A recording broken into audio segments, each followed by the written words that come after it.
안녕하세요. 제가 여운하 감독님 작품 고치도 그렇고 장미여관을 보면서도 그렇고 떠올린 작품은 앨리스 이상한 나라의 앨리스였고요. 그걸 통해 가지고 앨리스가 결국은 들어가는 이상한 나라라는 곳이 어떻게 보면 바로 이 공간, 그러니까 영화관이라는 곳이고, 이 영화관 안에서 이상한 존재가 되는 것은 혹시 애니메이션이 아닐까라는 식으로 생각을 해봤습니다. 예, 됐죠. 제가 발문을 뽑아봤는데 같이 따라 읽기는 그렇고 제가 읽겠습니다.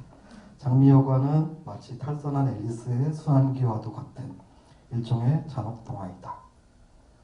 화려한 번화가를 지나서 토끼굴과도 같은 굴다리를 통과하면 전혀 다른 세상이 나온다. 물론 그곳은 욕망의 시커먼 그림자가 지배하는 참으로 이상한 나라이다. 어둡고도 이상한 장소는 여운하 감독의 단편 고치에서도 등장했다. 그런 점에서 감독은 이상한 장소를 어둡게 다루고 어두운 장소를 이상하게 다루는 재주가 있다. 분명히 재주가 있는 것 같아요. 어둡고도 이상하고 이상하면서도 어두운 공간을 영화관이라고 보면 어떨까? 분명 영화관은 충분히 어둡고 여전히 이상하다. 그리고 그 속에 천진난만하게 혹은 눈치 없이 뛰어든 앨리스를 애니메이션이라고 보면 어떨까? 영화관 속에서 애니메이션을 상영하고 관람하는 것은 당연해 보이지만 실상은 점점 더 당연해 보이지 않게끔 전개되어 왔다. 이전에도 그랬고 지금도 그러하며 앞으로도 그러할 것이다. 애니메이션 입장에서 그저 근슬의 신세한탄을 하는 건 아니다. 절대 아닙니다. 사실은 그게 바로 애니메이션 영화가 지닌 출생의 비밀이며 감춰진 성장사이다. 라이브 액션 영화와 쌍생아로 태어났으나 이미 그 운명은 어두운 그림자로 남아야 했다. 영화관에 침입한 수상한 앨리스의 행적을 되짚어볼 시간이다. 너무 늦지도 너무 이르지도 않다. 제가 쓴 글 중에서는 그래도 깔끔하게 나온 것 같아가지고 이렇게 한번 읽어보고 싶었습니다. 첫 번째 전시룸으로 가보죠.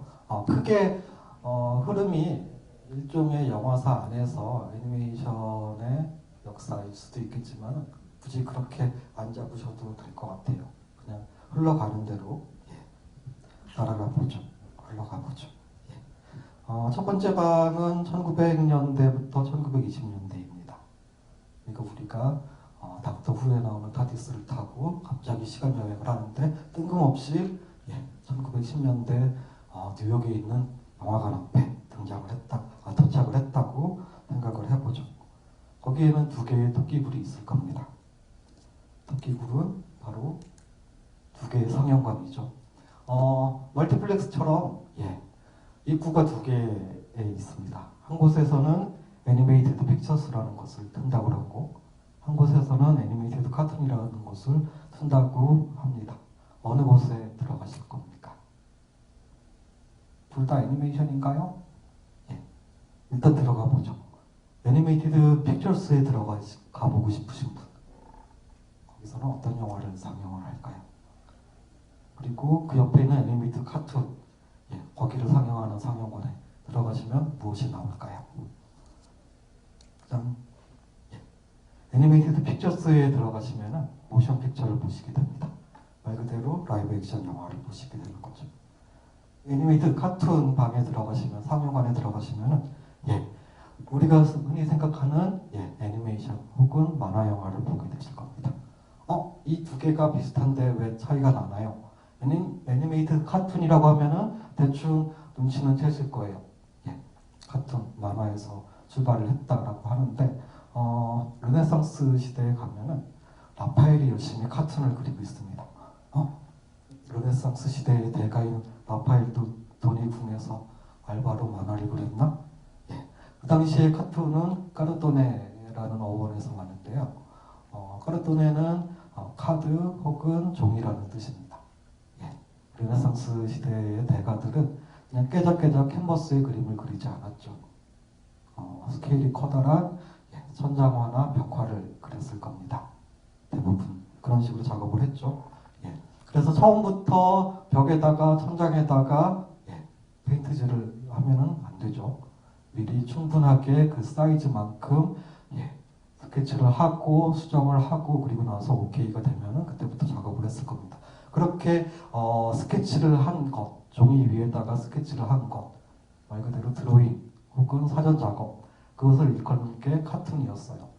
그러다가 19세기 들어서 잡지라든가 신문처럼 대중매체가 등장을 하고 거기에 들어가는 그림들을 일컬어 카툰이라고 사람들이 이야기를 하기 시작을 했고, 지금 우리가 알고 있는 만화 개념은 19세기 후반 혹은 20세기 초반에 점점 더 우리가 알고 있는 그런 식으로 굳어져 가고 있는 것이죠. 그래서 1910년 당시로 애니메이티드 카툰은 만화 영화라고 하기에는 너무 한정짓는 것 같고, 그림으로 그려진 활동 사진 혹은 영화 라고 생각을 하시면 될 겁니다. 그렇다면 애니메이티드 픽처스는 뭐냐? 모션 픽처처럼 활동 사진일 겁니다. 픽처는 원래는 뜻이 그림이었는데 사진 카메라가 발명이 되고 나서 사진으로 확장이 됐겠죠. 이 관계를 보여주는 게 그 다음 이미지입니다. 두 장의 비슷한 회화 그림이 있습니다. 하나는 장 바티스트 레노라고 읽어야 되나요? 그리고 또 하나는 에드와르드 다에게가 그린 그림이고요. 비슷한 구도일 겁니다. 꽃미남 모델이 있고 회화의 여신일까요? 어쨌든 붓을 쥔 사람이 있고 그러면서 그림을 그립니다. 근데 그림을 그리는 사람이 모델을 안 보죠. 눈이 어디가 있냐면은 그 모델의 그림자에 가 있죠. 그림자의 외곽선을 따면서 그리고 있습니다.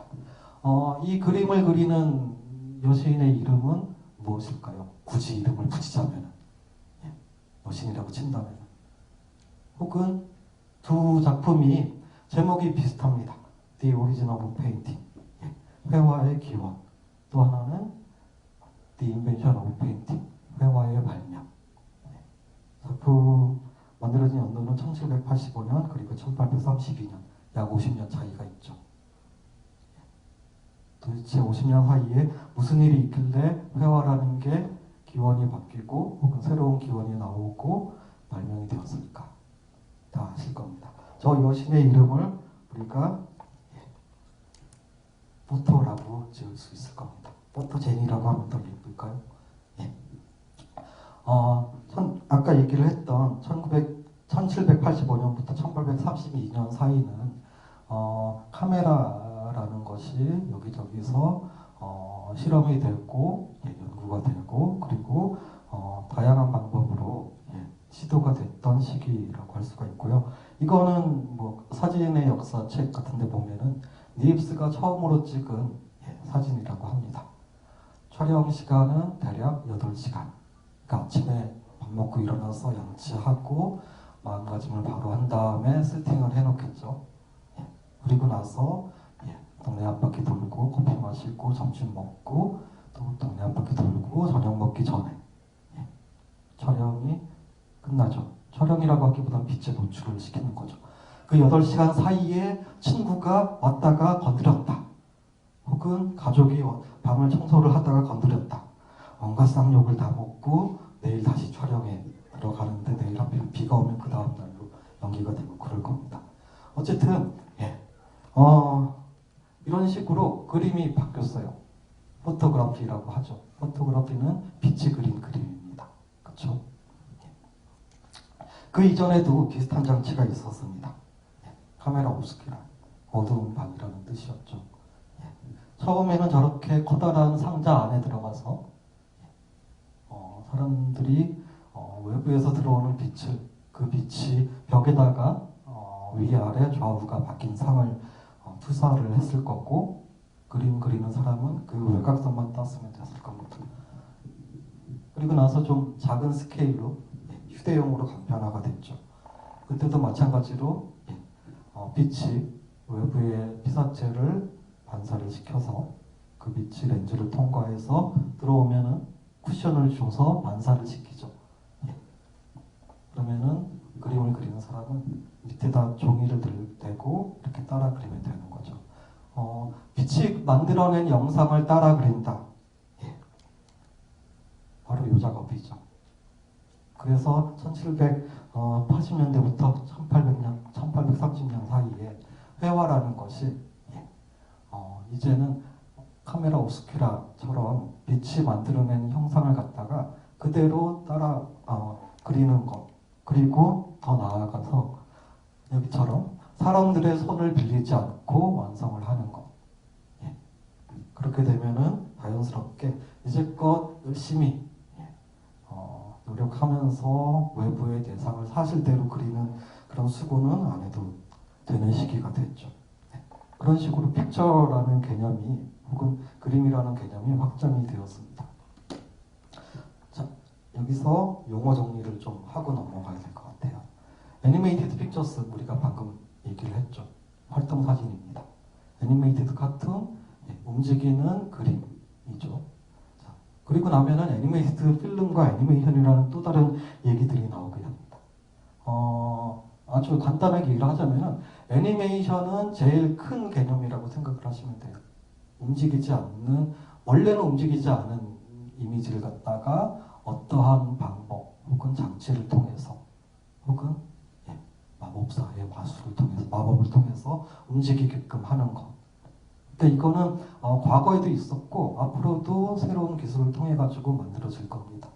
그게 애니메이션이라고 얘기를 한다면은 애니메이티드 필름은 영화의 시대에 필름이라는 몸을 갖고 구체적인 형태를 갖게 된 방법일 겁니다. 그러니까 애니메이션 전체 안에 애니메이티드 필름이라는 것은 1895년부터 필름이 지배를 했던 시기, 지금까지도 치죠. 혹은 지금은 더 이상 필름을 갖고 작업을 안 하니까는 새로운 시대가 왔다라고 하겠지만 어쨌든 출발점은 1895년으로 잡을 수가 있을 겁니다. 그리고 애니메이티드 필름 안에 반반 해가지고 애니메이티드 픽처스와 애니메이티드 카툰이 들어가 있었는데 애니메이티드 픽처스라는 말은 1920년대가 지나고 나면은 더 이상 안 쓰게 되죠. 그리고 나서 모션 픽처라든가 무비 그런 식으로 시네마, 필름 다양한 용어로 바뀌게 됩니다. 자, 요 네 가지 애니메이티드 픽처스, 애니메이티드 카툰, 애니메이티드 필름, 애니메이션 그 모든 어원은 많이 들어보셨을 거예요. 아니 라틴어에서 따왔고 원래 뜻은 영혼, 숨결, 삶, 생명 그런 거를 가리킨다고 그러죠. 그래서 애니메이션 전공을 하는 여러 선생님들이 애니메이션을 신성한 것으로 떠받들기 위해서 계속 애니메이션은 영혼을 불어넣는 일이야 막 그러면서 떠들고 있는데 그런 주술에는 우리가 걸려들 필요는 없고 애니메이티드 필름이라는 말을 오히려 풀어볼 필요가 있을 거예요. 애니메이티드 필름은 우리가 영문법 시간은 아니지만 다음과 같은 문장으로 꼭 풀어낼 수 있을 겁니다. A film which 대신에 대시 들어갈 수도 있겠죠. film is animated by 괄호. 다음 괄호 안에 들어갈 말은 무엇일까요? 정답은 없어요. 근데 아마도 그 괄호 안에 무엇을 넣느냐에 따라 가지고 서로 애니메이션에 대한 개념들이 혹은 바라보는 시각들이 달라질 겁니다. 필름이 무엇에 의해서 혹은 누구에 의해서 애니메이트 움직이게 되느냐? 여러분들이 생각하는 괄호 속의 답은 무엇일까요? 다양한 답이 있을 겁니다. 누군가는 디렉터, 감독, 누구는 애니메이터. 자, 저는 시네마토그래피라는 말을 주로 넣습니다. 그러니까 시네마토그래피는 촬영술로도 해석이 될 수 있겠지만 사실 카메라부터 시작을 해가지고 영상기까지 촬영 전반에 들어가는 어떤 기술력 혹은 장치 그것을 통틀어서 저는 시네마토그래피라고 정리를 하고 싶고요. 그래서 애니메이티드 필름이라는 거는 시네마토그래피에 의해서 필름이 애니메이트 되는 것이다 라는 식으로 했는데 자, 시네마토그래피 안에서도 다양한 촬영술이 있을 겁니다. 여기서 여러분들이 익숙한 거는 라이브 액션과 스톱 모션이겠죠. 라이브 액션은 실사 영화, 그다음에 스톱 모션은 우리가 흔히 알기로는 팀 버튼이나 그런 식으로 인형을 갖고 한 프레임씩 움직여가지고 중간에 NG가 나면 다시 찍어야 되고 이걸 스탑모션이라고 할 텐데 이 두 개의 관계 속에 스탑 액션이라는 촬영술도 들어가 있습니다. 일단 위에 거부터 풀이를 해보죠. 라이브 액션은 말 그대로 카메라와 영상기를 실시간으로 싱크를 시키는 거죠. 그러니까 뭐 1초에 24프레임이 들어갈 수도 있고 초기에는 16프레임, 18프레임이 들어갔다가 혹은 개발자에 따라서는 100프레임이 집어넣기도 하고 상관은 없어요. 그거 하고 그 다음에 영상기가 싱크만 맞으면은 16프레임이 들어가든 100프레임이 들어가든 기록한 내용을 자연스럽게 재생하는 데는 차이가 없을 겁니다. 스탑 모션은 근데 다르죠. 한 프레임씩 끊어서 찍을 거예요. 원래는 끊어서 찍는 촬영술로 스탑 모션이라는 말이 쓰였습니다.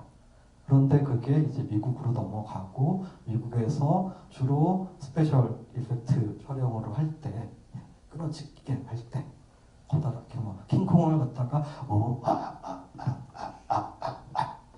이런 식으로 찍을 때 스탑 모션이라는 말을 썼습니다. 스탑 액션은 뭐냐? 그 사이에 있었던 촬영술이에요. 어떻게 보면 트릭 촬영술의 제일 첫 시작일 수도 있을 겁니다. 어렸을 때 인형극 같은 데서 많이 보셨을 거예요. 마법의 저주를 통해서 너를 호박으로 변하게 할까 뿅 하면은 갑자기 펑 하면서 왕자가 혹은 기사가 호박으로 변하죠. 어떻게 그렇게 변할 수 있을까요? 카메라를 돌리다가 변신하는 시점에서 카메라를 멈추고 그 자리에서 왕자를 빼내고 호박을 집어넣고 다시 찍으면 되죠. 그러니까 카메라가 돌아가는 것을 갖다가 멈췄다가 다시 찍는다. 그러니까 전후로 계속 라이브 액션으로 찍다가 전환되는 시점에서 한 번만 멈추면 되는 식이었어요. 어렵지 않죠? 자, 그래서 스탑 액션은 영화사 책 같은 데 보면은 멜리에스가 자기가 발명을 했다고 혹은 발견을 했다고 블라블라 얘기를 합니다. 멋진 전설을 막 이렇게 얘기를 해요. 하루는 내가 영화를 찍으러 카메라를 들고 큰 거리로 나갔지. 거기서 촬영을 하고 있는데 갑자기 카메라 안에 필름이 잼이 걸린 거야. 엉켜버린 거야. 그래서 촬영을 중단을 하고 문제를 수습하고 다시 촬영을 재개를 해서 그날 찍은 필름을 갖다가 집에 와서 혹은 스튜디오에 와서 현상을 해봤는데 아니 이렇게 놀라울 수가. 저쪽에서 지나가던 코치 버스 그 당시로 하면은 버스 같은 건데 사람들이 많이 타고 다니는 마차라고 생각을 하시면 돼요. 이렇게 지나가다가 하필이면은 사거리 중앙에서 갑자기 펑 하더니 장의사차가 돼가지고 이렇게 지나가더라. 뻥이 좀 쓰셨어요 그분이. 적어도 멜리에스가 영화 카메라를 들고 작업을 한 거는 리메르 형제가 1895년 12월 28일 날 출시를 하고 나서야 선을 보이고 나서야 비로소 가능했기 때문에 시기상으로 보면 한 1896년쯤으로 보면 되겠죠. 근데 하필이면 1892년 3년 그 당시에 에디슨도 토마스 에디슨 우리가 알고 있는 그 발명왕 거기서도 영화 비스무리한 장치 사실은 원리는 같았죠. 단지 영상 기능이 아니라 1인 미디어처럼 들여다보는 장치였는데 이미 찍고 있었어요. 활동 사진을. 근데 1892년 3년 그 당시에 만들어진 영상 기록물 중에서 하나가 사극 재현이었는데 메리 퀸 오브 더 스코틀랜드 여왕 메리 누구냐면은 엘리자베스 1세의 누이죠. 여동생인가요? 권력 투쟁에서 결국 스코틀랜드로 쫓겨갔다가 참수형을 당하는 그 장면을 재현을 한 건데 보면은 끌려와서 성중해가지고 목이 탁 떨어져요. 설마 진짜 목을 자른 건 아니겠죠. 순간적으로 바꿔치기 하는 부분이 있어요. 그게 이미 1895년 이전에 시도가 됐었습니다. 다시 말해서 스톱 액션이라는 촬영술은 멜리에스가 발명을 한 건 아니었어요.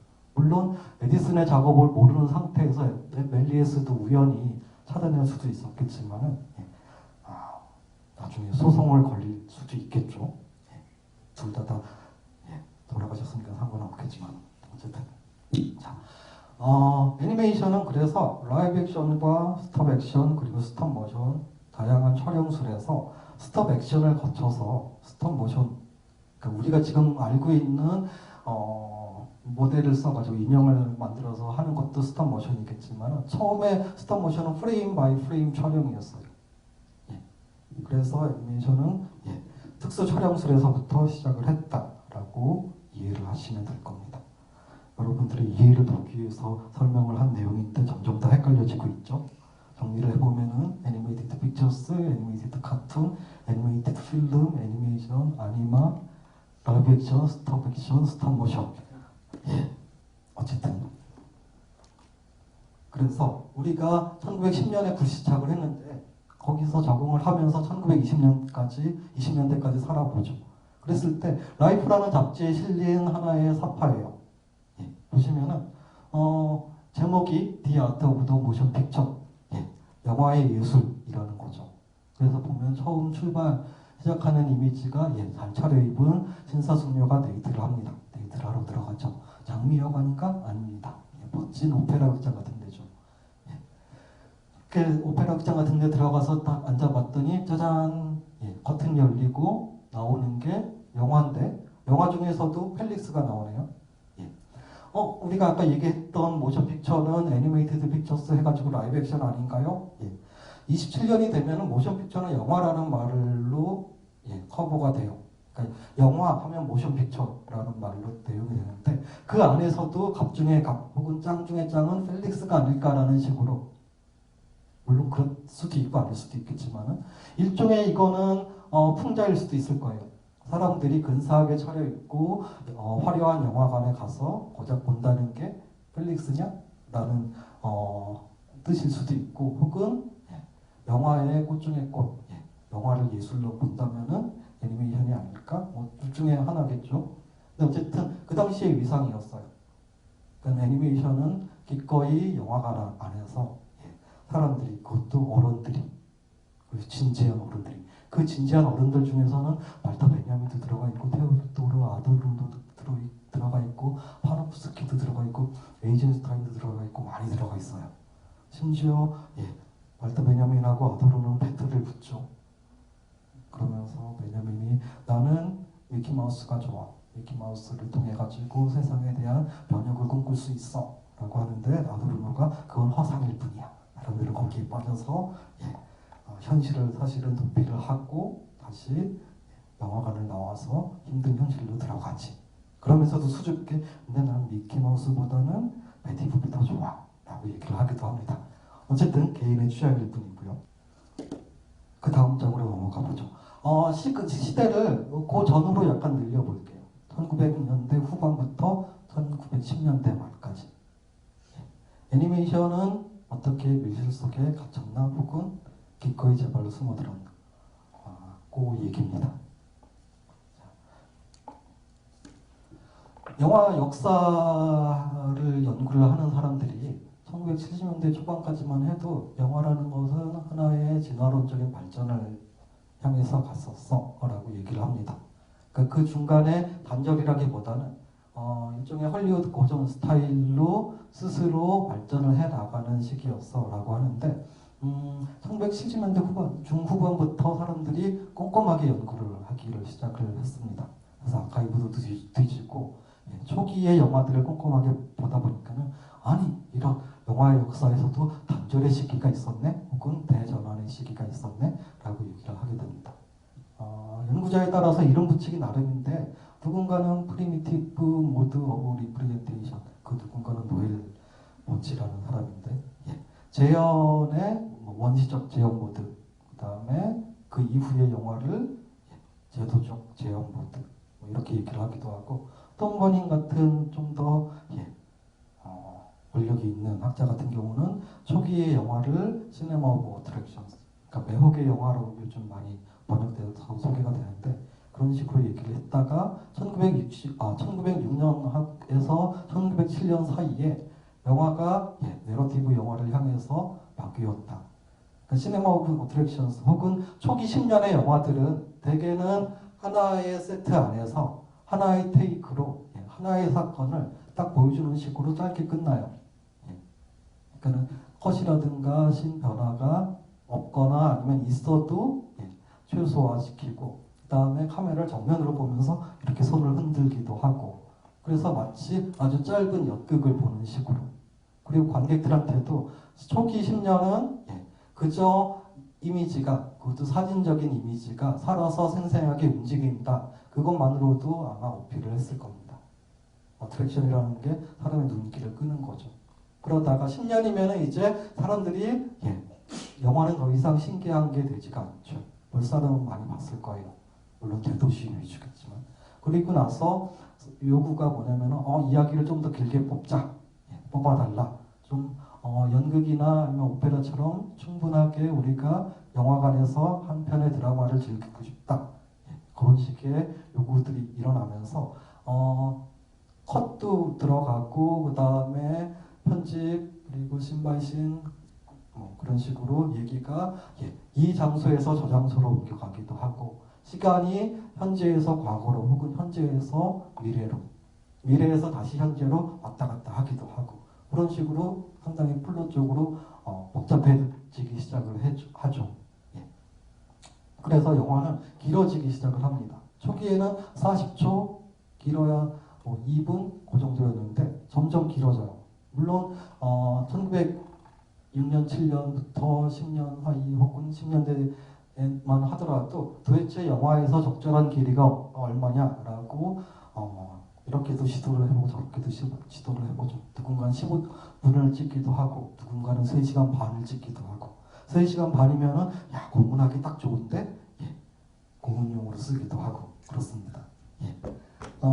그런데 재밌는 거는 애니메이션이 등장을 한 시기가 딱 요 1906년과 1907년 무렵이에요.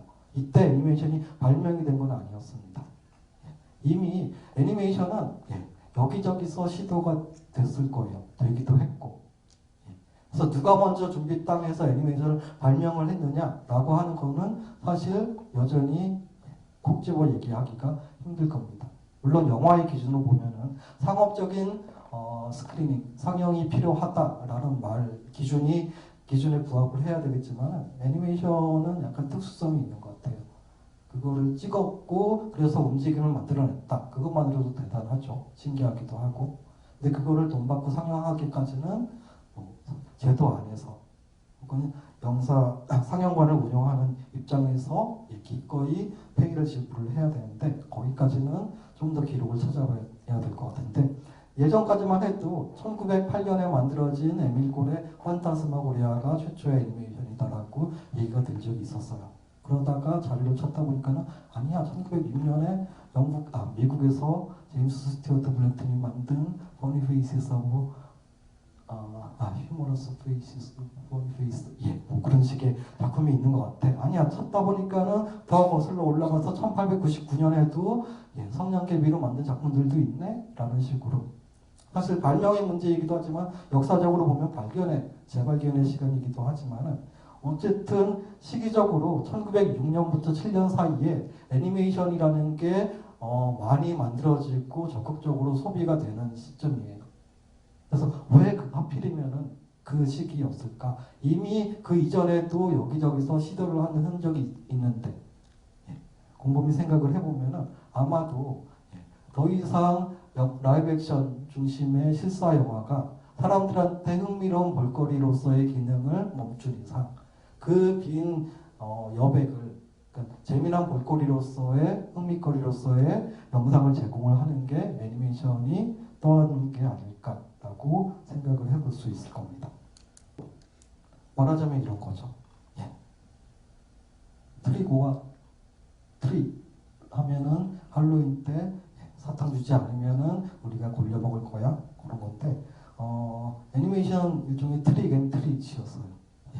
속이기도 하고 그 다음에 관객들한테 충족도 시켜주고 그러니까 영화라는 엄마, 시네마라는 큰 엄마 그 안에 자식이 라이브 액션과 애니메이션이 있다면은 애니메이션을 불러가지고 당부의 말을 하죠. 첫 번째 트릭 너의 비밀, 너의 비결, 제작 방법이 노출이 돼서는 안 돼. 이거는 현장에서도 마찬가지였어요. 미국에서 제임스 스튜어트 블랙턴이 만든 애니메이션이 처음에 프랑스에 소개됐을 때 파테나 공원에서 막 열심히 꼼꼼하게 보죠. 어디에 실을 매달아놨을까 하면서 근데 보다 보니까는 실을 매달은 흔적도 있고 그렇지 않은 흔적도 있어가지고 도대체 저 스스로 움직이는 건 뭘까? 지금식 그러면 리모컨 조종일까? 그때는 리모컨이 없었죠. 마법상이 있었을 수도 있어도. 그래서 되게 어려운 문제였는데 제가 풀어보겠습니다 하고 짜잔 등장을 한 게 에밀 콜이라는 사람이었어요. 그래서 애니메이션의 특별한 촬영술, 프레임 바이 프레임 말 그대로 스톱 모션 촬영술은 사실 제작 스텝이건 혹은 관객들한테 들켜서는 안 된다. 두 번째 임무는 어트랙션, 사람들의 눈길을 끌어야 돼. 너는 재미난 볼거리로서 역할을 해야 돼. 그게 원래는 라이브 액션을 했던 건데 라이브 액션은 이제 스토리텔러가 된대. 그러니까는 사람들한테 시각적 쾌락을 주는 거는 애니메이션 네가 해야 된다라는 임무를 보여봤죠. 세 번째도 이어지는 걸 거예요. 마인드 덕게. 라이브 액션이 스토리텔링을 위해서 기꺼이 떠난 자리. 라이브 액션 자체만으로는 상영관 프로그램이 돌아가지 않았을 거예요. 물론 3시간 반짜리 고문도구로 활용이 되기도 했겠지만은 관객들이 원하는 거는 15분에서 1시간 분량의 드라마였겠죠. 그러다 보면은 중간중간에 분량을 채워줘야 될 거예요. 그 역할을 5분, 7분짜리 애니메이션이 쑥쑥 들어가가지고 하나의 영상 상영 프로그램으로서 기능을 했습니다. 세 번째 부문으로 들어가 보죠. 1920년대부터 1940년대 애니메이션 산업으로 보자면은 일종의 전통적인 제작 방식이 정착이 되던 시기였습니다. 그건 다시 말해서 라이브 액션과 애니메이션이 확실히 이제 구분이 되기 시작하는 시점일 겁니다. 이때는 적어도 3차, 3번의 대격돌이 이루어지는데 하나는 빼고 두 가지만 살펴보죠. 첫 번째, 세 가지 다 플라이셔 스튜디오하고 디즈니 스튜디오 사이의 경쟁이었는데 첫 번째가 효율적인 제작 방식이었습니다. 여기 오른쪽에 왼쪽에 보이는 게 아웃 오브 더 인크윌 시리즈라고 애니메이터 손이 실사로 등장을 하죠. 그러면서 슥슥슥 가면은 캐릭터가 그려져요. 그리고 저 캐릭터가 이제 스스로 움직이게 되는 이야기입니다. 인터넷 검색해 보시면 여러 가지 에피소드가 다 등장을 하는데 다 재밌습니다. 지금 보셔도 재밌어요. 왼쪽은 초기 디즈니 스튜디오에서 만든 첫 시리즈예요. 앨리스 코미디라고 그 앨리스 맞습니다. 이상한 나라의 앨리스 컨셉을 빌려와가지고 시작을 하는 건데 이 앨리스 시리즈에서 이상한 나라는 말 그대로 애니메이션이에요. 앨리스만 실제 아역 배우가 하고 그 아역 배우가 애니메이션 세계로 쏙 들어오는 거예요. 그래서 아웃 오브 더 잉크웰 시리즈하고 앨리스 코미디 시리즈는 언뜻 보면은 비슷해 보입니다. 실사와 라이브 액션의 합성이네. 합성을 하면 처음에는 힘들고 귀찮지만은 귀찮을 뿐이지 애니메이팅 움직이는 그림을 그리기 위한 노력은 좀 세이브할 수가 있겠죠. 근데 아웃 오브 더 잉크웰 같은 경우는 그저 이 캐릭터가 움직이는 게 아니라 이 캐릭터의 움직임을 표현을 하기 위해서 사전에 실제 배우라고 하지만은 사실은 동생 플라이셔죠. 동생 플라이셔가 카메라 앞에서 삐에로 복장을 하고 움직여요. 그렇게 찍어놓고 그거를 갖다가 한 프레임씩 띄워놓고 트레이싱을 하죠. 본따 그리는 거예요. 그걸 로토스코핑이라고 하는데 그런 식으로 작업이 이루어졌습니다. 그래서 처음에 아웃 오브 더 잉크웰 시리즈가 등장을 했을 때 평단에서는 지금 보았던 애니메이션 움직임과는 다르게 너무나 리얼하다라고 찬사가 쏟아졌어요. 근데 알고 봤더니 사람이 움직이는 걸 갖다가 그대로 덧그린 거였네 라는 식으로 비로소 그 비밀이 나중에 밝혀지죠. 앨리스 코미디 같은 경우는 앨리스만 실제로 뭐 블루스크린일까요? 그때만 해도 뭐 블랙스크린이든 어쨌든 그 앞에서 연기를 해요. 그리고 나서 합성을 하죠. 예. 앨리스의 연기력이 필요했던 지점이기도 하고 주인공은 안 그려도 돼요. 대신 나머지 세상 속의 캐릭터들을 그리면 되는 거죠. 그런 식으로 1920년대에 한번 경쟁을 했었습니다. 자, 그리고 나서 1930년대에 장편 애니메이션을 양쪽 스튜디오에서 기획을 하고 경쟁적으로 만들기 시작을 했습니다. 제일 플레이셔 스튜디오보다 먼저 만든 쪽이 디즈니였어요. 디즈니의 백설공주와 일곱 난장이가 최초의 애니메이션은 장편 애니메이션은 아니지만 디즈니 스튜디오의 최초의 장편이기는 합니다. 반면에 2년 후에 플레이셔 스튜디오에서도 걸리버의 연기를 만들죠.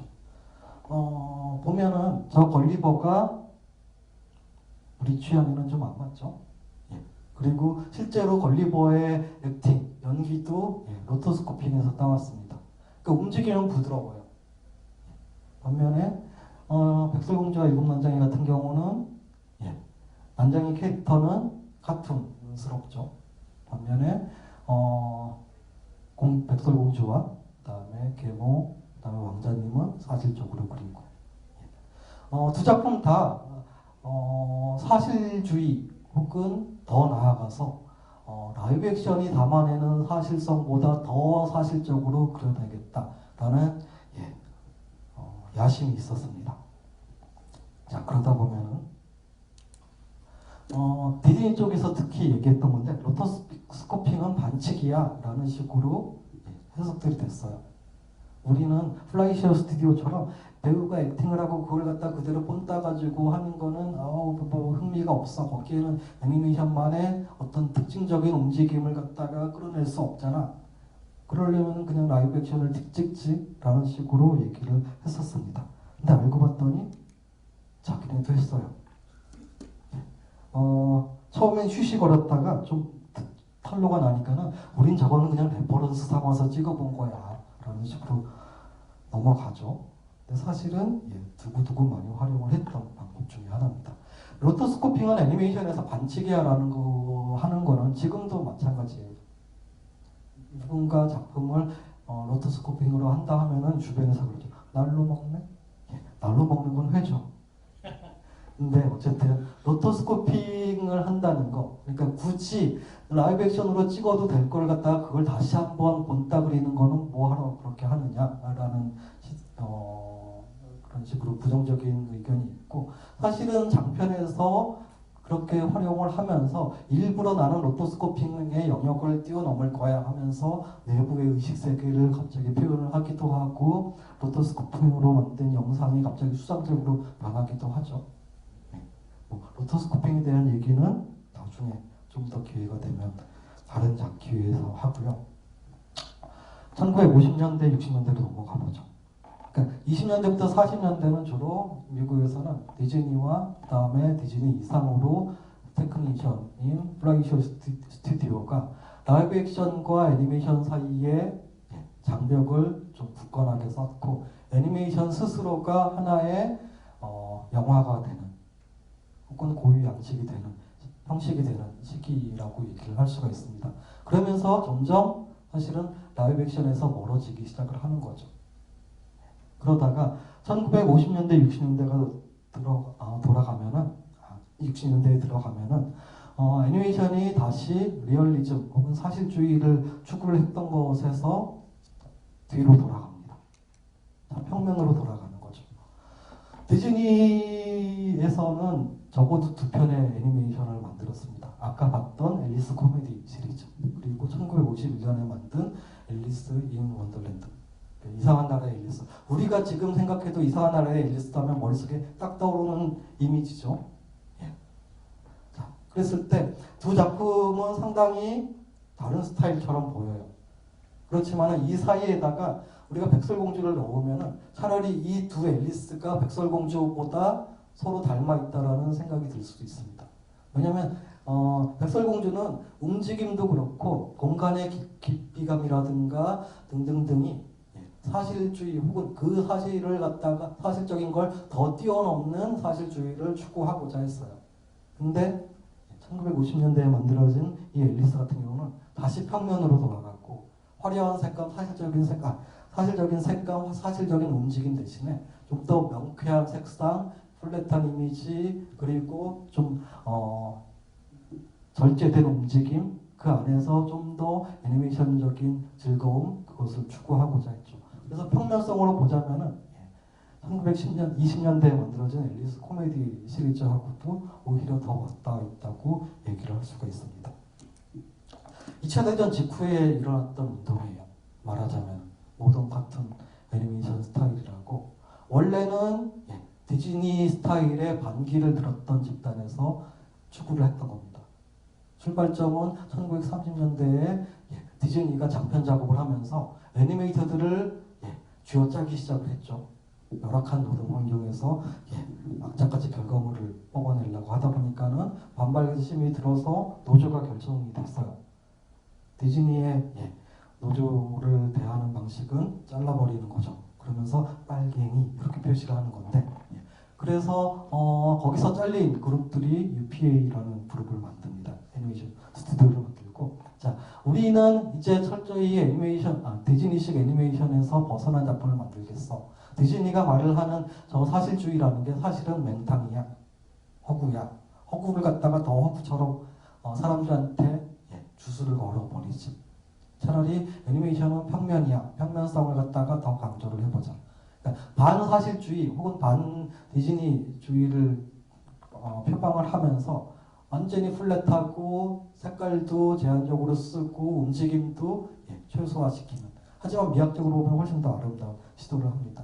그게 UP 스타일이고, 그때 비슷한 무렵에 동유럽 중에서도 그 당시에 유고죠. 자그레브에서 자그레브 스튜디오, 자그레브 파가 작업을 합니다. 그 사람들은 그 이전에는 디즈니나 혹은 미국 혹은 서유럽의 애니메이션 외주 업체였어요. 그러다가 2차 대전 후에 서로 동서 진영이 갈리고 나서 일종의 서구의 일감이 들어오는 게 끊겨요. 법줄이 끊기죠. 그러다 보니까는 우리 남은 이 기술력과 자본과 장비로 뭘 할 수 있을까? 모던 카툰을 하자 라고 해가지고 전 세계적으로 확산이 된 게 모던 카툰 스타일입니다. 그래서 아까 봤던 50년대의 앨리스가 원래는 출발점은 디즈니의 리얼리즘, 거기에 반대를 하는 거였는데 디즈니가 결국은 자기네들도 취하죠. 왜 그러냐면은 디즈니 쪽에서도 단가가 안 맞아요. 그러니까 백설공주처럼 리얼하게 만들면은 멋지긴 한데 수지타지탄이 안 맞네? 손익분기가 안 나오네? 매년 만들 수도 없네? 그래서 매년 하나씩 만들어낼 수 있는 작업을 한 게 바로 모던 카툰 스타일을 스스로 떠안게 된 거죠. 그러한게. 그러고 나서 이제 70년대, 80년대에 들어가면은 애니메이션은 애니메이션 나름대로 자기네 시장을 갖게 돼요. 근데 그 시장이라는 게 사실은 영화관에서 점점 밀려나는 시장이죠. 그러니까 방학 스페셜, 방학 특선, 여름 방학 대개봉 그런 식으로 딱 시즌 장사하고 사라지는 식으로. 그리고 사실은 TV나 미디어처럼 부가시장을 더 노리는 식으로 애니메이션이 만들어지게 됩니다. 그러다가 뜬금없이 80년대 말 90년대 초에 디즈니가 다시 열심히 만들기 시작을 하죠. 그 계기가 된 거를 여기서 한번 찾아보죠. 1988년에 터치스톤 디즈니 뭐라고 해야 되나요? 서브 그룹이죠. 그러니까 디즈니에서 만든 영화사인데 차마 디즈니라는 이름을 달고 만들기 힘든 영화. 그러니까 꿈과 희망 그리고 가족들을 대상으로 하지만은 그럼에도 불구하고 디즈니스럽지 않은 영화를 만드는 영화사가 터치스톤인데 거기서 만든 애니메이션과 라이브 액션의 합성을 통한 영화. 누가 로저 레빗을 모함했나 라는 작품이 개봉이 됩니다. 보신 분들도 계실 테고 오늘 시간을 계기로 해서 찾아보실 분들도 계실 텐데 딱 애니메이션에 어떻게 보면 황금기를 다뤘던 시기예요. 40년, 60년까지. 그때는 애니메이션이 극장 안에서 뛰어놀던 시기였죠. 그래서 그때의 스타일을 갖고 와가지고 실사 세계의 탐정과 그 다음에 애니메이션 세계의 캐릭터들 마치 마블과 DC의 합작처럼 단지 디즈니 캐릭터뿐만 아니라 당대 라이벌이었던 플라이셔나 혹은 워너브라더스 캐릭터까지 다양한 스튜디오의 캐릭터들이 다 총출동해가지고 등장하는 영화인데 저걸 통해가지고 애니메이션이 극장 안에서 다시 한번 선을 보이게 됐어요. 그러면서 관객들한테는 어떤 향수를 자아내기도 하고 애니메이션 잘 만들면은 그래도 극장에 와서 흥행이 되네? 라는 식으로 자신감을 불어넣게 된 시기죠. 이 영화가 만들어지고 나서 본격적으로 디즈니에서 장편, 르네상스를 재가동하게 됩니다. 그래서 바로 이어져서 인어공주가 만들어지고 그런 식이 되죠. 그 옆에 거 작품은 시기적으로는 좀 떨어지는데 차이가 나는데 실뱅쇼메의 벨빌의 새쌍둥이라는 작품입니다. 영화 속에서 클립을 따오기가 힘들어서 트레일러에서 아주 조금만 잘라 붙였습니다.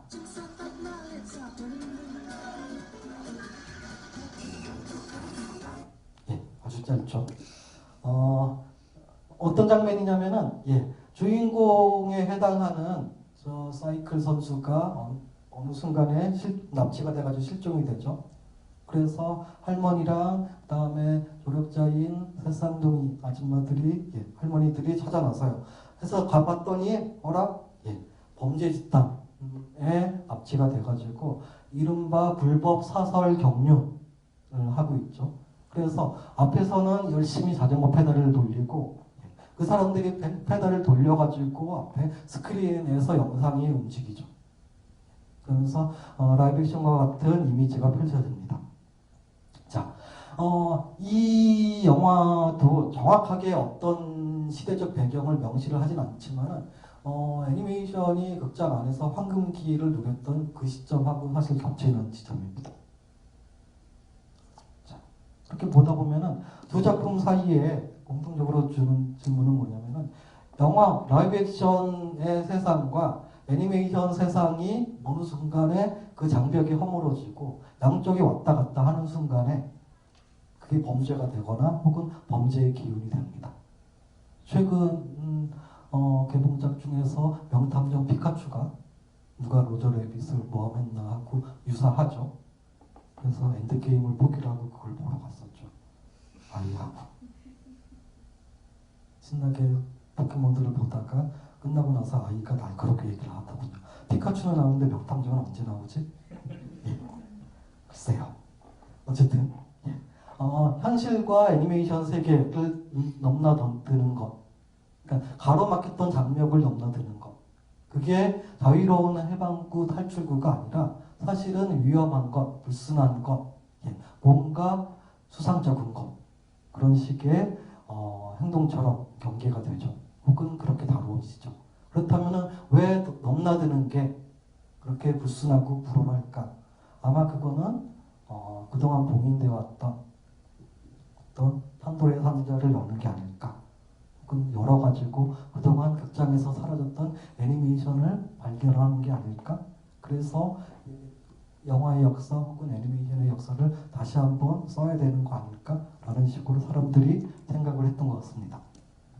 자, 실뱅쇼메의 또 다른 작품이죠. 일루저니스트. 제가 제일 좋아하는 장면 중에 하나입니다.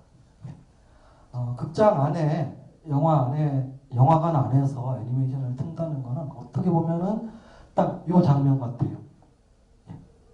일루저니스트에서, 일루미네이션. 제가 잘못 썼군요. 애니메이션 캐릭터가 황급히 숨어들어서 극장 안으로 뛰어들어가죠. 극장 문을 여는 순간에 자크다띠의 영화가 딱 저 장면이 등장을 해요. 그러면서 마치 거울처럼 애니메이션 캐릭터의 모습과 라이브 액션의 자크다띠의 모습이 너무나 유사하게 닮아 있습니다. 사실 실뱅쇼메 자체가 자크다띠의 엄청난 바이죠. 그리고 자기도 영화를 만들고 싶어 하고 그래서 실제로 라이브 액션을 찍기도 하고. 그런데 자 보면은 결국 애니메이션과 라이브 액션이 같이 들어가는 영화들, 그것이 결국에는 무엇을 얘기를 하는 걸까? 따져보면은 로저 레빗 같은 경우는 결국 넌센스와 부조리에 대한 얘기일 거예요.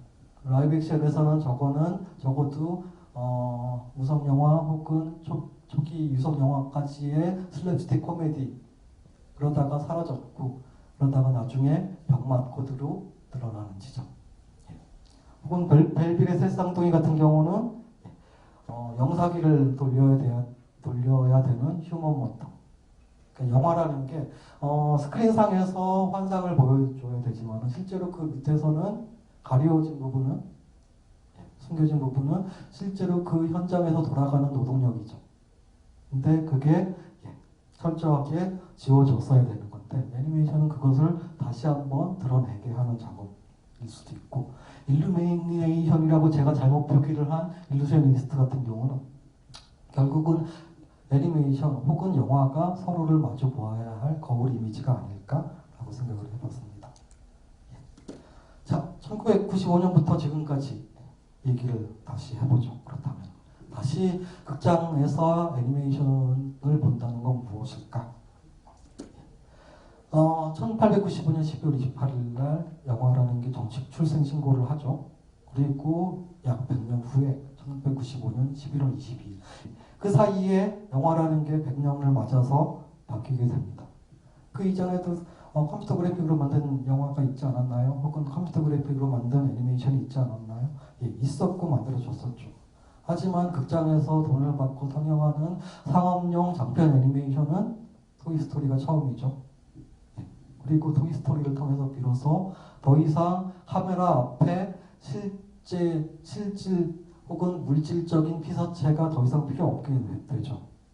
영화는 컴퓨터 안에서만 만들어질 수가 있을 거예요. 그러면서 영화의 100년, 버전 2, 시즌 2가 시작이 됐죠. 2002년, 그러니까 실뱅 쇼메의 멜빌의 새쌍둥이가 만들어지기 직전에 2002년 베를린 영화제에서는 쟁쟁한 라이브 액션 작품들을 물리치고 지브리 스튜디오의 생과 치히로의 행방물량이 그랑프리를 받죠. 다양한 포스터가 있는데 이거는 오리지널 포스터는 아니지만은 오늘 이 강연하고 딱 맞는 것 같기도 해가지고 이걸로 찾아봤습니다.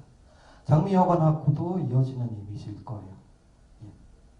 저 뒤에 있는 저 반짝반짝거리는 멋진 세상이 앨리스가 혹은 저 소녀가 돌아가야 할 곳일까? 혹은 신기루일까? 그리고 저 안에 갇혀있는 사람들, 그 유령들은 스스로 들어간 걸까? 아니면 누군가가 가둬놓은 것일까? 그렇게 얘기를 할 수가 있을 겁니다. 결국은 앨리스의 집은 어디인가? 혹은 애니메이션의 집은 어디인가? 바로 여기 극장일까? 그래서 극장을 집이라고 생각을 해야 될까? 혹은 홈시네마, 말 그대로 집에서 VOD를 통해서 혹은 DVD를 통해서, 그러니까 극장이 아닌 집에서 보는 게 애니메이션의 집일까? 그건 여전히 의문이 들고 질문을 해야 될 것입니다. 사실 오늘 강연에서는 이렇게 제가 바람을 잡고 그 다음에 감독님 모시고 장미여관에 대해서 얘기를 나누는 식으로 들어가는 거기 때문에 저로서도 여기에 대해서는 사실 답을 아직 못 내리고 있습니다. 쉽게 답을 내릴 수 있는 것도 아니죠. 그래서 앨리스는 과연 집으로 돌아갈 수 있을까? 돌아가려고 해도 앨리스의 집은 어디일까? 앨리스가 간 곳이 이상한 나라였을까? 아니면 원래 그런 나라였는데 앨리스가 오히려 이상한 걸까? 그런 식으로 질문을 던지고 우리가 바로 장미여관으로 화살표를 따라서 가시면 됩니다. 그러면 감독님 모시고 본격적으로 장미여관에 대해서 얘기를 해보죠. 네, 안녕하세요. 여은아입니다. 일단은 정말 이렇게 좋은 주말에 제가 아까 저도 오랜만에 제 작품을 봤는데 너무 괴롭더라고요, 보기가. 그래서 너무 너무 지금 분위기도 너무 어두운 것 같고 좀 걱정이 많이 되는데요. 제가 평론가님 이제 강연 주제를 듣고 이제 아까도 강연에서 애니메이션의 임무가 이제 제작 방법을 숨기는 것이라고 하려는데 이제 제가 아무래도 좀 영화보다 애니메이션이 좀 낯선 분들도 많으실 것 같고 그래서 조금 더 제가 친숙하게 다가가기 위해서 장미여관의 제작 과정을 좀 압축해서 들고 와봤습니다. 많은 분들이 좀 궁금해하실 것 같아서요. 장미여관은 이게 좀 복잡해 보이는데요. 그냥 그 애니메이션은 제작 기법이 워낙 다양하기 때문에 또 제작 과정도 천차만별인데 제가 그 고치를 상영을 했을 때 조금 충격을 먹었던 것은 어느 이제 영화제에서 그 고치 작품을 도화지에 연필로 그린 수작업 애니메이션이라고 소개가 됐더라고요. 근데 이제 저는 연필을 한 번도 잡은 적이 없었거든요. 그 작품을 제작하면서. 그래서 정말 큰 충격을 먹었던 기억이 있는데요. 일단은 고치와 장미여관 두 작품 모두 디지털로 제작된 그 타블렛이나 신티크 아실 거예요. 그런 툴로 제작된 애니메이션입니다.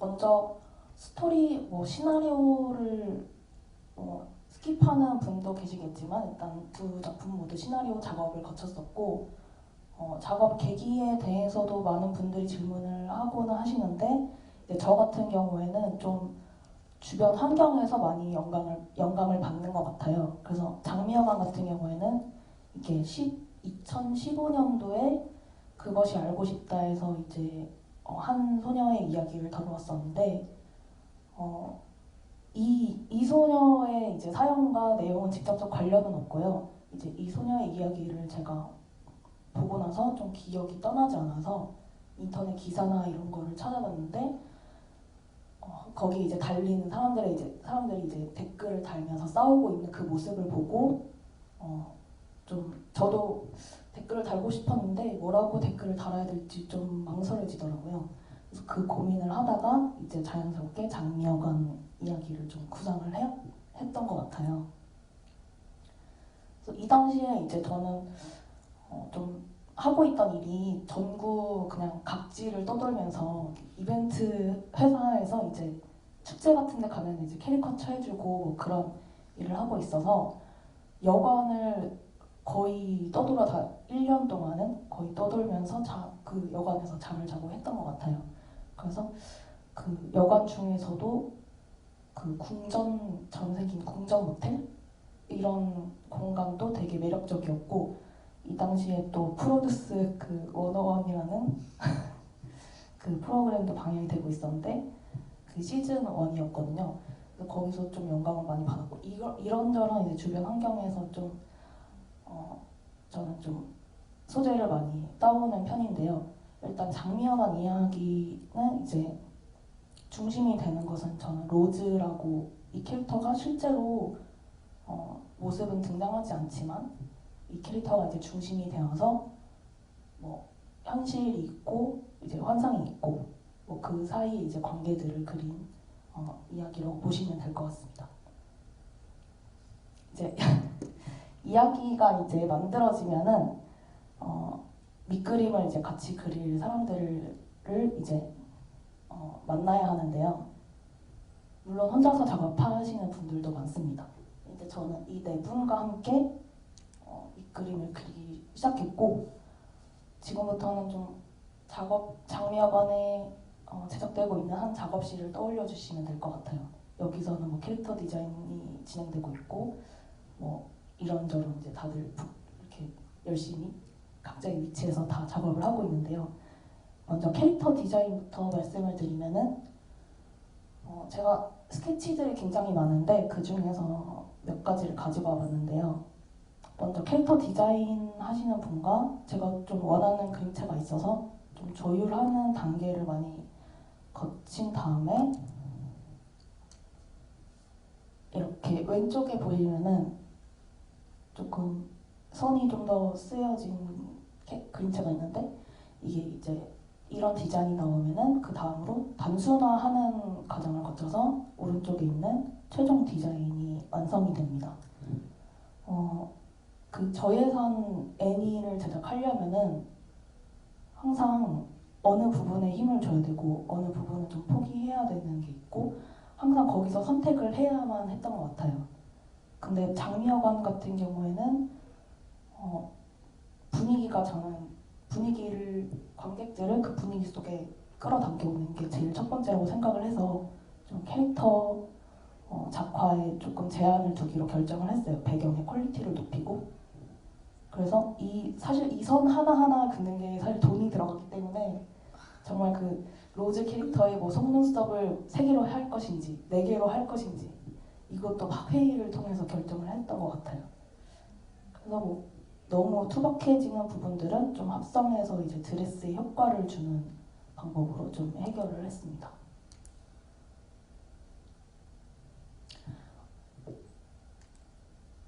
이렇게 캐릭터가 디자인이 나오면은 뭐 이런 여러 사람이 작업해야 되기 때문에 뭐 의상도 여러 벌이 있기 때문에 다 정리를 해놓고 뭐 대사를 할 때는 입이 어떻게 움직이는지 이런 것들을 다 정리를 해놓습니다. 소품 같은 경우에도 담배나 진짜 이쑤시개, 면봉 이런 것까지도 다 디자인을 해놔야 하거든요.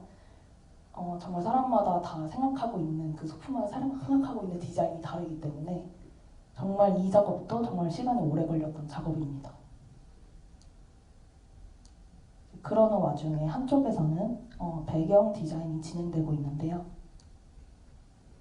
배경 디자인 같은 경우에도 처음에는 저도 장편 작업이 처음이었기 때문에 무작정 진행을 하다가 여러 가지 문제점들이 생겨버렸어요. 뭐 문이 어떤 사람은 안쪽으로 열고 어떤 사람은 바깥쪽으로 열고 이 방이 어떤 사람은 한 5평짜리 방이라고 생각하는데 어떤 사람은 20평짜리 방이라고 생각하고 이렇게 생각하고 있는 게 다 다르기 때문에 먼저 구조를 설계해서 그 부분을 약속을 해두고 스토리상 캐릭터가 어디 뭐 의자에 앉을 때가 있고 그럼 또 배경에 그 의자를 배치를 해야 되고 하는 문제들이 있으니까 이 부분들을 먼저 설계를 한 다음에 이제 저 같은 경우에는 아예 3D 여관만 따로 3D 모델링까지 제작을 했었어요. 네, 이 3D 모델링을 작업을 하면은 사실 작업이 좀 더 이후의 작업이 좀 간편해지기는 하는데 또 뭐 투지가 너무 기계적으로 이렇게 딱 맞아 떨어지거나 하기 때문에 조금 그림이 딱딱해 보일 수 있다는 좀 단점이 있기 때문에 좀 추천드리고 싶지는 않아요. 이제 어느 정도 공간 구조 설계가 끝나면은 좀 디테일한 디자인 작업에 들어가고요. 이렇게 무드 페인팅 작업에 들어갑니다. 이 무드 페인팅 작업을 한 분이 하셔서 정말 중요한 공간만 뽑아서 이제 낮과 밤 이렇게 한 2장씩 정도 이렇게 진행을 했던 것 같아요. 그 다음에 이제 컬러 스크립트라는 작업이 진행되는데요. 조금 생소하실 수도 있는데 여기 밑에 제가 그래서 설명을 가지고 왔는데요. 정말 간단하게 말하자면은 작품 전체를 러프하게 한번 그려서 전체적으로 작품을 파악할 수 있게끔 하는 작업이에요. 사실 이 작업은 좀 생략되기도 하는데 저는 중요하게 생각하는 단계여서 좀 가지고 와봤습니다. 그리고 한쪽에서는 이제 콘티 작업이 어느 정도 이제 마무리가 되면은 이 콘티를 가지고 애니메틱이라는 이제 러프하게 이제 영상을 만들어 보는 거예요. 애니메이션이 좀 영화와 다르게 캐릭터가 어떤 시간 안에 어떤 동작을 하는지 이런 것도 다 미리 파악을 해야 되고 뭐 컷의 길이나 이런 것도 다 미리 결정이 되기 때문에 또 그렇기 때문에 편집이 또 어렵기도 하죠. 그렇기 때문에 이 작업도 정말 중요한 작업이라고 할 수 있습니다. 여기까지가 좀 제작을 준비하는 단계라고 보시면 될 거예요. 그러면 이제 이 준비된 것들을 가지고 실제 제작에 들어가게 되는데요. 맨 처음으로 하게 되는 게 이 레이아웃이라는 작업인데 장미여관 같은 경우에는 거의 반년의 시간을 이 레이아웃 작업에 쏟을 정도로 굉장히 중요한 작업이라고 볼 수 있어요.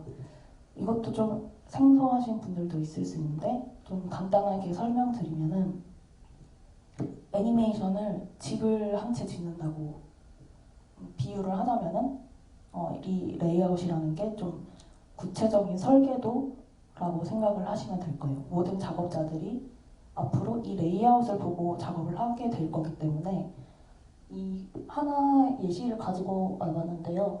배경과 캐릭터의 위치라던가 카메라가 어떻게 움직이는지 대사는 어떤 게 들어가는지 조명은 어디에서 오는지 이런 모든 합성은 어떻게 될 것인지 모든 정보를 이제 다 담은 설계도라고 보시면 될 것 같습니다.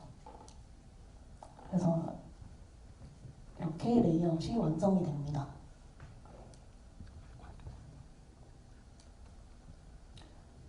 배경을 아무래도 좀 제 시간도 부족했고 인력도 부족했기 때문에 좀 한 장으로 많이 사골처럼 진짜 우려 먹어야 되거든요.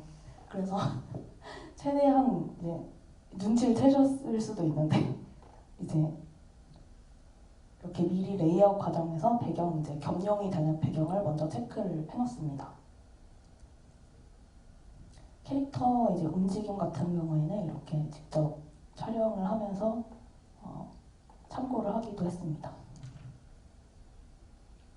이 레이아웃 작업이 끝나면요, 이 표를 작성을 하게 되는데요. 이 씬에 대한 이제 정보를 표로 이제 정리를 하는 작업인데, 시간대가 어떤지, 각 컷마다 프레임이 어떻게 되는지 이런 대사는 무엇인지, 캐릭터 버전은 어떤 버전이 쓰이는지 이런 모든 정보를 이제 표로 정리를 한 다음에 이제 작화팀에게 이 레이아웃과 이 심릭다운을 함께 이제 넘겨주게 됩니다. 그러면 이제 그 두 개를 이제 참고를 해서 작화가 이렇게 진행이 되겠죠. 작화 같은 경우에는 그 원화를 키가 되는 동작을 먼저 그린 다음에 이제 동화를 이제 사이 동작을 그리고 그 다음에 컬러를 입히는 순으로 진행이 되게 됩니다. 이제 한편에서는 또 이제 배경 작업을 이제 진행을 하고 있는데요. 배경도 정말 우여곡절이 많았는데 참 이렇게 작업 공정을 여러 사람이 또 비슷한 그림체를 뽑아내야 되기 때문에 이렇게 작업 공정을 좀 세세하게 먼저 정해놓고 약속을 해놓고 그 다음에 작업을 하게 됩니다. 이게 배경을 정말 돌려쓰기를 많이 했거든요. 그래서 이 배경 같은 경우에는 3일 동안 한 장을 작업해서 총 30컷에 활용을 하게 되었습니다. 이렇게 완성된 배경이 이제 완성이 되었고요. 그러면 이제 캐릭터와 배경 작업이 다 끝났으니까 이것을 이제 같이 합성을 해주는 작업에 들어가게 됩니다.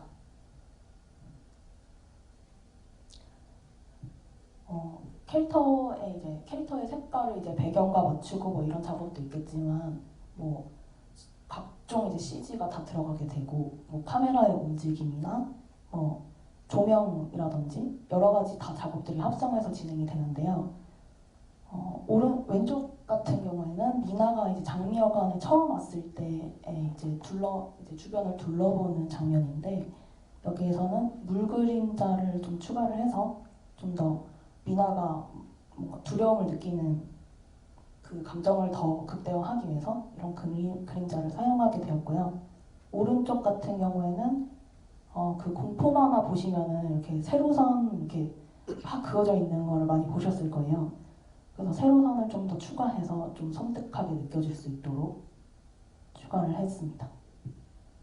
이런 합성 전과 합성 후인데요. 이런 이 세라의 로즈의 방 같은 경우에는 좀 더 화려하게 느껴져야 되기 때문에 좀 햇살을 강조하고 날리는 먼지 이런 것들을 좀 더 과하게 합성을 하였습니다. 이런 씬은 장면이 진짜 후반이 불도 나고 그래서 연기도 나고 밖에는 비도 내리고 천둥도 치고 정말 까다로운 컷들이 많았어요. 이 후반부에는. 그래서 이 장면은 이제 천둥이 칠 때는 이렇게 전체적으로 밝아지는 것이 아니라 캐릭터를 좀 어둡게 해서 좀 더 감정을 살리기 위해서 그렇게 작업을 했고요. 이제 합성이 끝나면은 영상이 얼추 완성이 됐겠죠. 그러면은 이제 이후에 편집이 되고 음악이나 더빙, 사운드 단계를 거치면은 이제 최종적으로 작품이 완성이 되는데요. 이제 더빙 같은 경우에는 더빙은 사실 한 2달 녹음하기 2달 전부터 이제 성우분들과 거의 매주 한 2번씩 만나서 연습을 정말 많이 했던 것 같아요. 이게 고치 같은 경우에는 배우분들과 함께 더빙을 했었는데 장미여관은 좀 과장된 연기도 필요했고 실사 연기도 이제 동시에 가능한 성우분들이 좀 필요했어서 성우분들과 함께 진행을 하게 되었고요. 이렇게 8분과 진행을 했고 이제 크레딧을 이제 보고 아시는 분들도 있겠지만 이 8분이 정말 1인 다역을 하셨어요. 그래서 이 모든 캐릭터를 이제 이분들이 다 소화를 해 주셨습니다. 오른쪽은 이제 음악 감독님이신데 음악 감독님은 이제 모든 장비를 작업실로 이제 저한테 싸들고 오셔서 같이 거의 반년 동안 같이 지내면서 작업을 했던 것 같아요. 이 모든 게 끝나면은 사실 끝이라고 되어 있지만 저는 끝내고도 한두 달 정도는 더 작업을 했었고요. 왜냐면 끊임없는 오류들이 계속해서 나오기 때문에 갑자기 캐릭터 콧구멍이 없어진다거나 하는 이상한 문제들이 계속해서 발생을 하기 때문에 계속해서 수정 과정을 거쳐서 이제 방금 보신 그 영상이 이제 탄생을 하게 되었고요. 여기까지가 장미여관의 제작 과정이었고요. 고치는 제가 인디애니 페스트 예심 때 봤었거든요. 처음 보면서 서로 예심 이제 선정할 때 드디어 한국 독립 애니메이션에서 히토 준지의 그 스타일이 살아 움직이기 시작했다. 막 하면서 저 감독이 누굴까 되게 궁금했었어요. 그래서 아무래도 제가 일본 영화를 그때 열심히 보던 탓인지 왠지 한쪽 눈을 딱 가리고 웃으면서 왠지 차갑고도 무서운 미소를 날리는 감독이 아닐까 했었는데 막상 실제로 봤더니 저런 분이 저런 작품을 해가지고 약간 당황을 한 적도 있었는데 그러다가 장미여관 제작 크리틱에 들어가고 나서는 이번에는 곤사토시 식으로 어떻게 좀 세게 나가지 않을까 싶기도 했거든요. 어떻게 보면은 고치의 스타일하고 장미여관의 스타일이 완전히 저는 좀 거기서 이렇게 뛸 수 있을까 싶을 정도로 확 바뀐 것 같은데 감독님 같은 경우는 어느 쪽이 사실 개인적인 취향이신지 아니면 스타일이 이렇게 변하게 된 어떤 의도가 있었는지 한번 말씀을 듣고 싶습니다.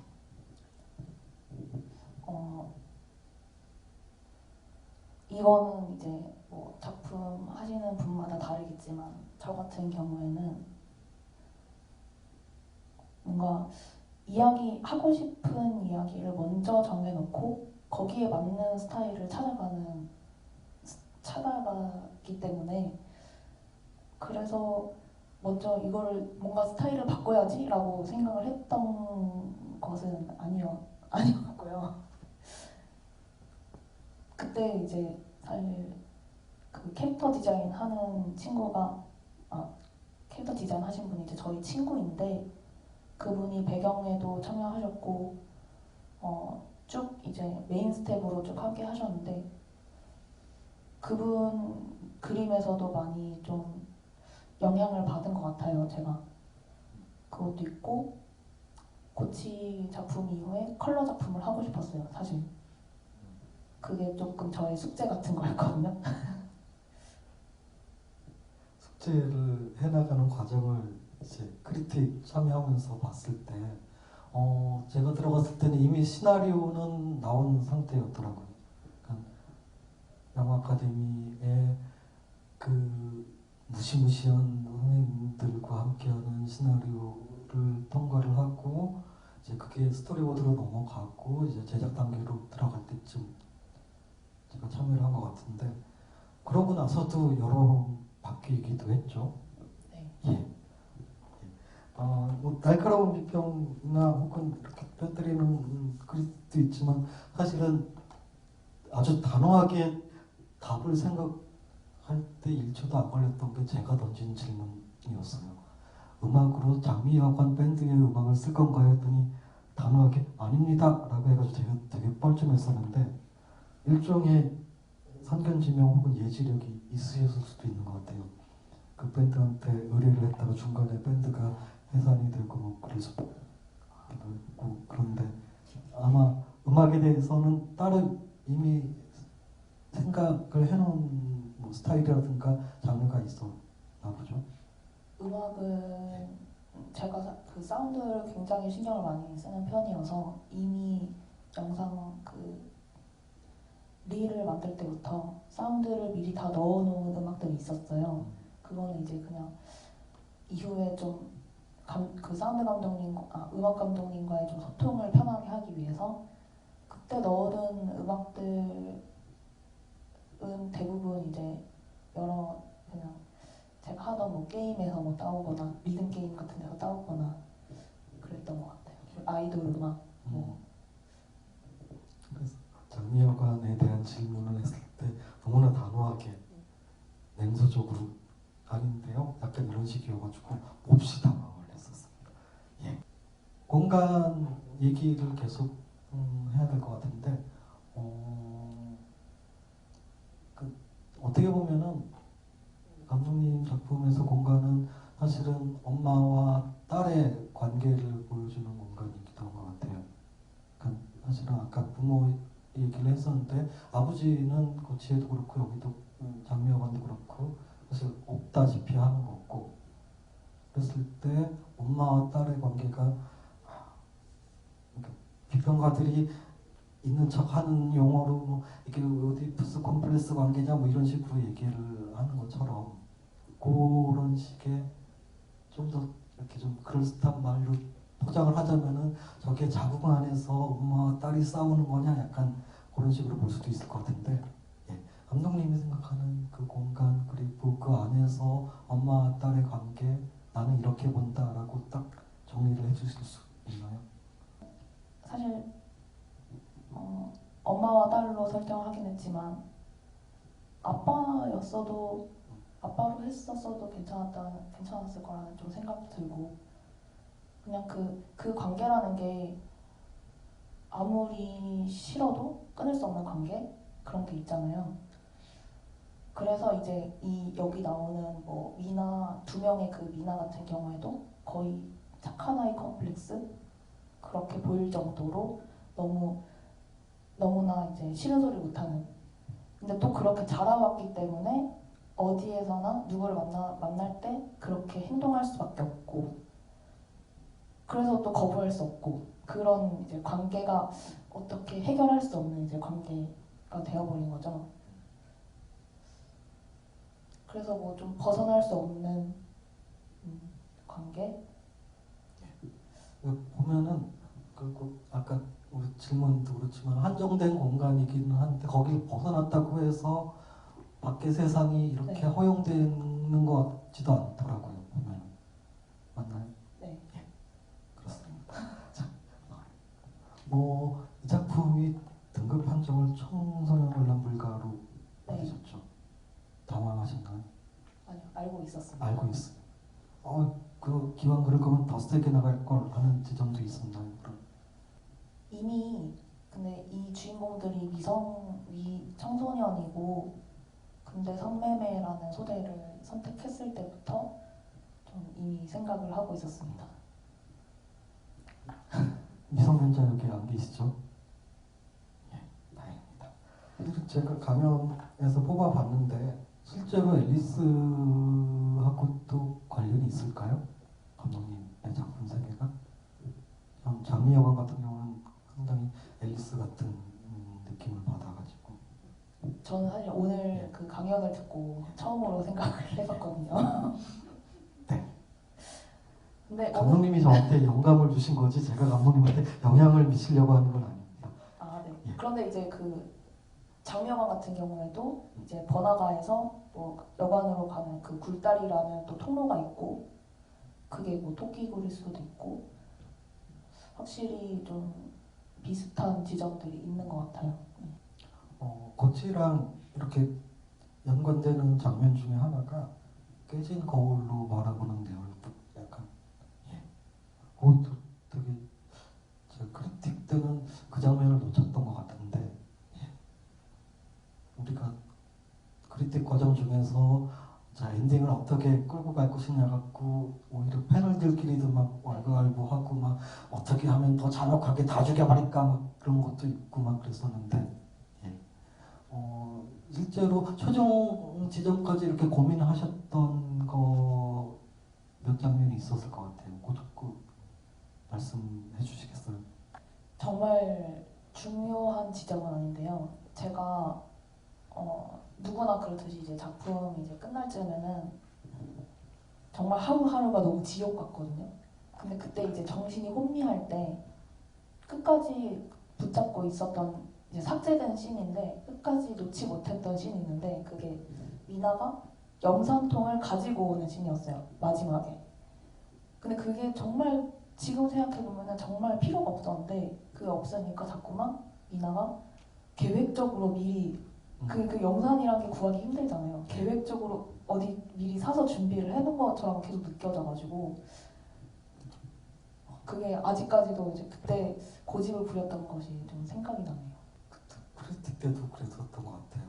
염산을 어떤 사이즈로 네네. 준비를 할 거냐, 그게 진짜 쉽게 구할 수 있는 염산으로 할 거냐, 아니면은 뭐 특수 살상용 테러용으로 할 거냐, 막 서로 코멘트하고 그거를 보관 장소를 어디다 둘까 막 그랬었는데, 그래서 오히려 염산통을 보면서 되게 반갑기도 했어요. 그때 그 크리틱이 생각이 나가지고 항상 늘 하는 마지막 질문이 있죠. 향후 계획은 어떻게 되시나요?